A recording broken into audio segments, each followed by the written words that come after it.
Hello everyone. Our next topic is force of nature, basic force of nature। कि जैसे हमने पढ़ा कि नेचर के चार बेसिक फोर्सेस हैं, उनमें से सबसे पहला ग्रेविटेशन फोर्स। तो ग्रेविटेशन फोर्स क्या है? मास रिस्पॉन्सिबल फोर्स है और ये यूनिवर्स में किन्हीं भी दो मास बॉडियों के बीच में लगने वाला फोर्स है। अगर दो, let us consider two mass body m1 and m2 R be the separation between them, it is given by Newton.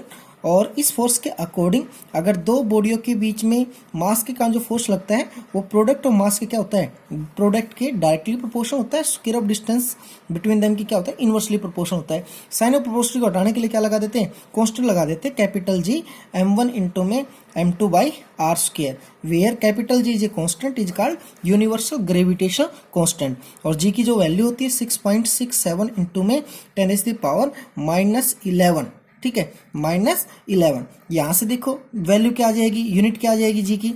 Newton metre square पर किलोग्राम स्क्वायर, ठीक है। तो यानी कि ये क्या है? यूनिवर्सल ग्रेविटेशन कांस्टेंट जी की वैल्यू है। तो ये वो फोर्स है। अब अगर बात की जाए ग्रेविटेशनल फोर्स की प्रॉपर्टी की, तो it is the weakest force of nature. प्रकृति का सबसे कमजोर बल है क्या चीज? ग्रेविटेशनल फोर्स, ठीक है। Gravitational force depend upon mass of the body, mass पे डिपेंड करता है।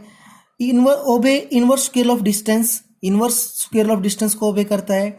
और ये जो है कि it is the long range force, ठीक है। ये बहुत लंबी दूरी पे काम करने वाला फोर्स है। जैसे देखिए कि अगर बात करें सन की, तो सन और अर्थ के बीच में अगर डिस्टेंस की बात की जाए तो नियर अबाउट 15 करोड़ कि इतने करोड़ किलोमीटर का डिस्टेंस है। लेकिन फिर भी अर्थ क्या करता है? सन के चारों तरफ क्या कर रहा है? रिवॉल्व कर रहा है। किस फोर्स से? ग्रेविटेशन फोर्स से।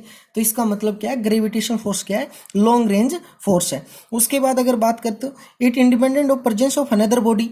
अगर इनके बीच में कोई और बॉडी है तो उसकी एब्सेंस और प्रेजेंस पे ये फोर्स डिपेंड नहीं करता। इन्फिनिटी डिस्टेंस पे जाके इसका मैग्नीट्यूड क्या हो जाता है? जीरो हो जाता है। तो यानी कि ये जो फोर्स है ये ग्रेविटेशन फोर्स है। ये इसकी ग्रेविटेशन फोर्स की प्रॉपर्टियां हैं और इसके फील्ड पार्टिकल को हम ग्रेविटॉन कहते हैं, ठीक है। नेक्स्ट हमारा नेक्स्ट फोर्स है बच्चों weak nuclear force. Nuclear force क्या होता है बच्चों?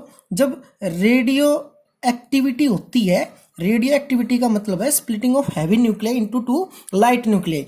तो यानी कि भारी न्यूक्लियाई जब स्प्लिट होते हैं लाइट न्यूक्लियाई में, तो इस प्रोसेस के दौरान तीन प्रकार के पार्टिकल इनके अंदर से निकलते हैं, अल्फा बीटा गामा पार्टिकल। लेकिन जब बीटा डीके होता है तो बीटा पार्टिकल निकलता है, बीटा पार्टिकल, ठीक है। जब बीटा पार्टिकल बाहर आता है तो उसके साथ साथ एक और पार्टिकल आता है, anti neutrino particle. Anti neutrino particle जो होता है ये क्या होता है? न्यूट्रल पार्टिकल होता है और इसके पास क्या होता है? एनर्जी होती है टोटल। तो यानी कि बीटा पार्टिकल और एंटी न्यूट्रल पार्टिकल के बीच में फोर्स ऑफ इंटरेक्शन जो होता है वो क्या कहलाता है? हमारा वीक न्यूक्लियर फोर्स, ठीक है, वीक न्यूक्लियर फोर्स, ठीक है। तो during beta decay it the force of attraction between beta particle and antineutrino particle known as weak nuclear force discovered during beta decay, ठीक है। तो इसको क्या बोलते हैं? ये जो फोर्स होता है बहुत ही कम होता है, लेकिन as comparable to gravitation force इसकी जो मैग्नीट्यूड होती है बहुत ही ज्यादा होती है। ये 10⁻25 टाइम मोर स्ट्रोंगर होता है as comparable to gravitation force, ठीक है। ग्रेविटेशन फोर्स के कंपेरेटिवली 10⁻25 टाइम मोर स्ट्रोंगर होता है ये फोर्स, ओके। नेक्स्ट फोर्स है हमारा electromagnetic force. Electromagnetic force given by Coulomb, Coulomb ने दिया इलेक्ट्रोमैग्नेटिक फोर्स। तो अगर बात करें इलेक्ट्रोमैग्नेटिक फोर्स की, तो इलेक्ट्रोमैग्नेटिक फोर्स किस पे डिपेंड करता है? चार पार्टिकल्स के ऊपर डिपेंड करता है। तो ये दो चार्ज पार्टिकल के बीच में फोर्स है। Let us consider Q1 Q2 two charge बॉडियां हैं, R be the separation between them. तो अकॉर्डिंग टू कूलम्स, ठीक है, कूलम्स लॉ के अकॉर्डिंग क्या हो जाएगा कि दो चार्ज पार्टिकल्स के बीच में जो फोर्स है वो डायरेक्टली प्रोपोर्शनल होगा product of the charges and inversely proportional होगा square of distance between them.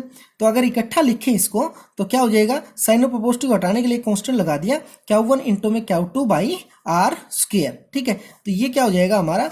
ये इलेक्ट्रोस्टैटिक फोर्स हो जाएगा, इलेक्ट्रोस्टैटिक फोर्स हो जाएगा। अब ये जो फोर्स है इसमें के क्या है? कांस्टेंट है। के क्या है? कांस्टेंट। और के की वैल्यू 9 × 10⁻⁹ न्यूटन मीटर स्क्वायर पर कूलम स्क्वायर, ये हो जाएगी, ठीक है, इस प्रकार से। ओके, अब ये फोर्स क्या है, शॉर्ट रेंज फोर्स होता है, चार्ज के मैग्नीट्यूड पे डिपेंड करता है, स्क्वायर लॉ ऑफ डिस्टेंस को क्या करता है, inverse square law of distance को क्या करता है, ओबे करता है, ये इसकी खास प्रॉपर्टियां हैं, ठीक है। चार्ज डिपेंडेंट फोर्स है, ठीक है, मास पे डिपेंड नहीं करता। और उसके बाद अगर बात करें एट लास्ट फोर्थ हमारा न्यूक्लियर फोर्स, न्यूक्लियर फोर्स, ठीक है। तो nuclear force is the strongest force of nature, प्रकृति का सबसे ताकतवर फोर्स है ये, ठीक है। किसके बीच में होता है, न्यूक्लियस में, और न्यूक्लियस में कौन कौन से पार्टिकल होते हैं, प्रोटॉन और न्यूट्रॉन। तो it is the force of attraction between proton neutron known as nuclear force. Nuclear force की खास बात क्या है बच्चों, ये मास डिपेंडेंट होता है, ठीक है।